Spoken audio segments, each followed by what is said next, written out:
Préparez le chemin du Seigneur, rendez droit ses sentiers, tout être vivant verra le salut de Dieu. Alléluia, Alléluia, Alléluia, Alléluia, Alléluia, Alléluia. Le Seigneur soit avec vous. Et avec votre esprit. Évangile de Jésus-Christ selon saint Luc.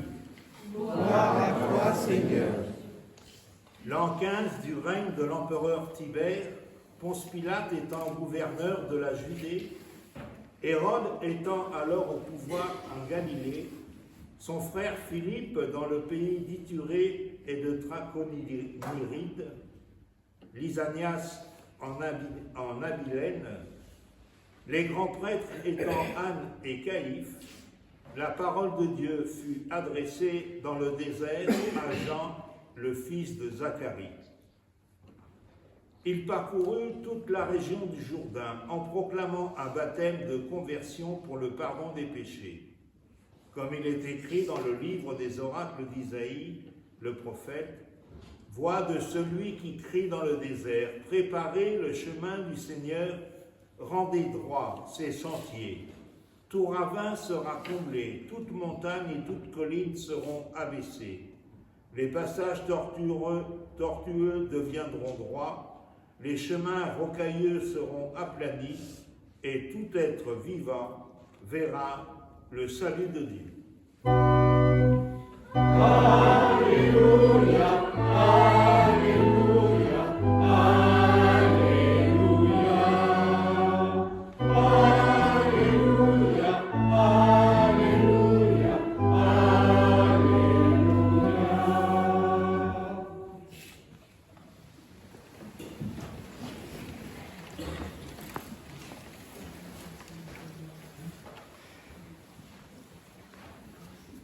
La semaine dernière, le prophète Jérémie nous annonçait celui qui doit venir à Noël, Dieu notre justice.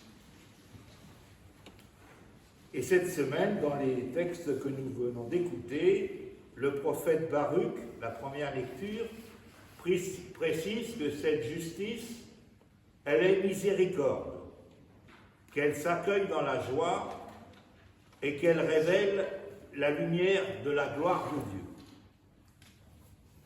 Et c'est bien là le sens théologique de Noël, un jour de joie, car la justice de Dieu vient se déployer dans sa gloire. Mais reconnaissons que derrière le mot justice, nous ne mettons pas tout à fait la même chose.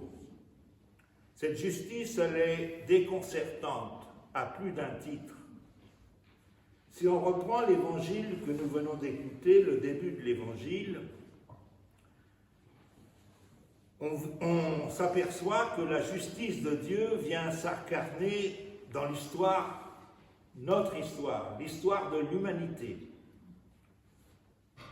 Et pourtant, cette justice ne va pas détruire ce qui est mal dans le monde, tel que nous le voudrions, nous. Tibère, l'empereur romain, est un tyran fou et sanguinaire, mais il ne va pas rencontrer Jésus. Ponce Pilate et Hérode, Anne et Caïphe vont rencontrer la justice de Dieu en Jésus, mais c'est pour l'envoyer à la mort.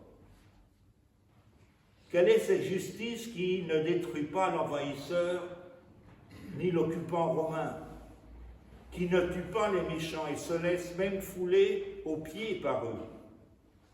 Il n'y a pas de vengeance sanglante, d'exécution publique, de destruction et d'humiliation des méchants, des assassins, des impies. Oui, la justice de Dieu, elle est bien loin de nos critères humains. Et quelle est donc cette gloire annoncée par les prophètes, ce salut proclamé par Jean-Baptiste en reprenant les paroles d'Isaïe? une étable dans la nuit, une croix sur un talus, un fils de Zacharie, Jean-Baptiste, qui crie dans le désert, quand même étonnant ça, crie dans le désert, il n'y a personne, il aurait bien mieux valu qu'il crie au plein milieu de la ville. Non, il crie dans le désert.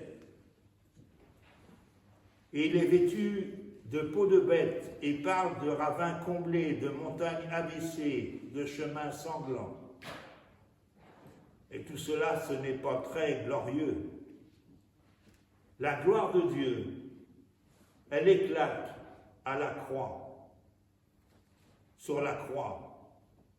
La gloire de Dieu, c'est l'étable de Bethléem, qui se révèle dans le visage d'un enfant qui naît dans une mangeoire. Et cela ne rentre pas dans nos catégories humaines de la gloire, faite plutôt de magnificence et d'extraordinaire. Alors comment est-il possible de se réjouir à Noël de cette venue de la justice de Dieu dans sa gloire? Ça nous rappelle, et l'Évangile nous rappelle, que Noël, c'est la fête de l'intériorité et non pas des apparences. Noël s'adresse au cœur de l'homme, et non à sa raison et à sa vision. Bien souvent, nous avons fait de Noël une fête pleine de lumière, des illuminations, de repas plantureux, de cadeaux coûteux.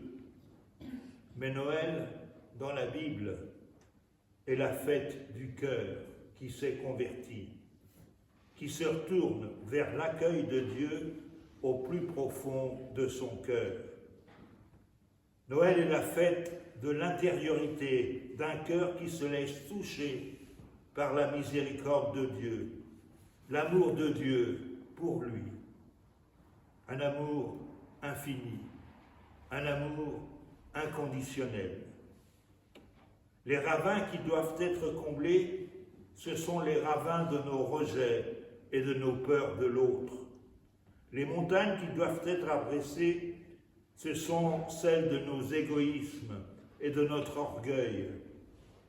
Les chemins tortueux qui doivent devenir droits, ce sont ceux de nos mensonges, de nos lâchetés, de nos critiques incessantes les uns envers les autres.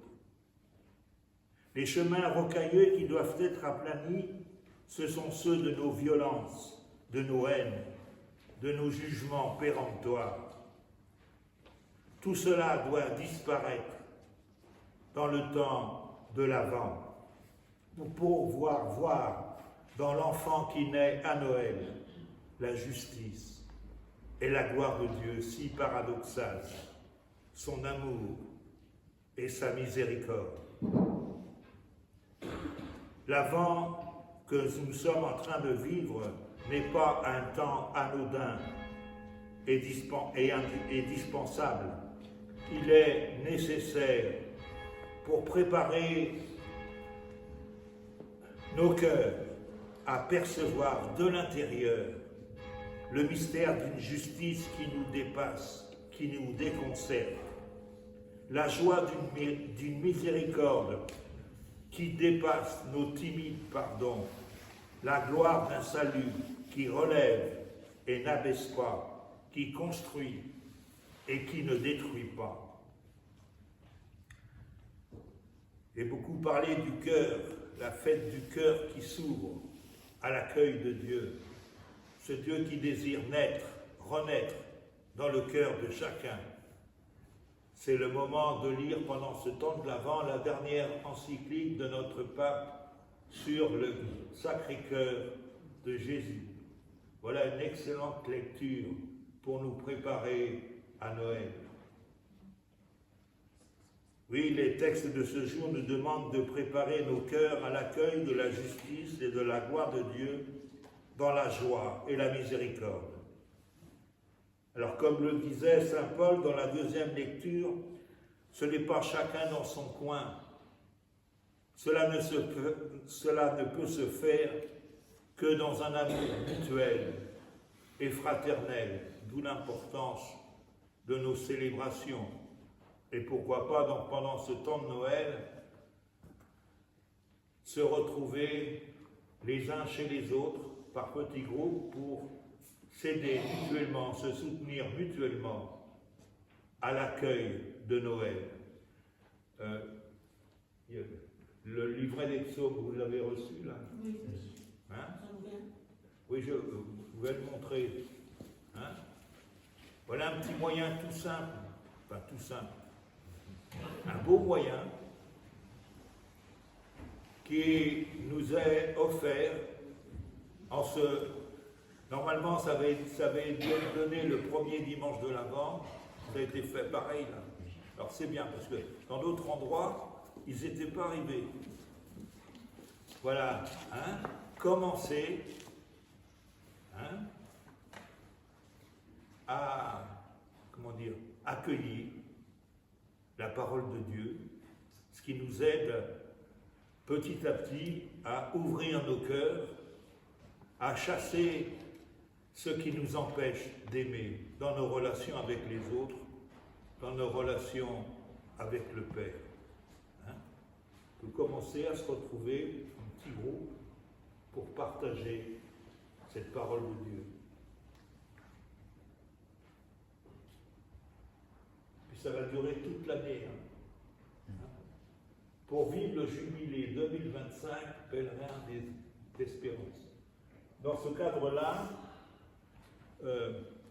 l'évêque, notre évêque, Benoît, m'a demandé, alors je ne sais plus si je vous l'ai dit, comme ça me vient là maintenant, je vous le dis, une fois par mois, de célébrer une messe pour la paix. Nous savons combien aujourd'hui, hein, on a bien un besoin nécessaire de prier les uns et les autres pour la paix. La paix dans nos cœurs, la paix dans notre pays et la paix dans tous les conflits hein, que nous connaissons. Et l'évêque, oui, alors c'est en lien avec le mouvement Pax Christi. Donc chaque mois, je célébrerai une messe pour la paix, le 11 de chaque mois, le 11 de chaque mois. Mais je n'ai pas encore eu le temps, hein, puis je n'ai pas encore rencontré les autres curés, là, pour voir comment on peut le faire, que ce soit sur le doyenné, hein, et que je puisse aller célébrer cette messe avec vous pour la paix en, je vais dire, les différentes églises du doyenné. Donc il faut que ce soit organisé. Voilà. Donc ça va venir, hein, mais voilà, c'est important, hein, prier pour la paix. Jésus s'appelle le prince de la paix, le prince de la paix. Voilà. Donc soutenons-nous les uns les autres pour que chacun puisse en vérité ou avec un peu plus de vérité accueillir celui qui désire s'installer, habiter dans le cœur de chacun et chacune d'entre nous.